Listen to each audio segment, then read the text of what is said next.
بسم الله الرحمن الرحيم.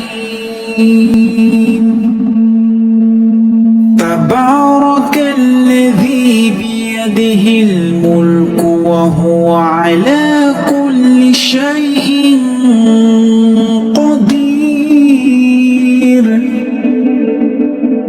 الذي خلق الموت والحياة ليبلوكم أيكم أحسن عملا وهو العزيز الغفور. الذي خلق 7 سماوات طباقا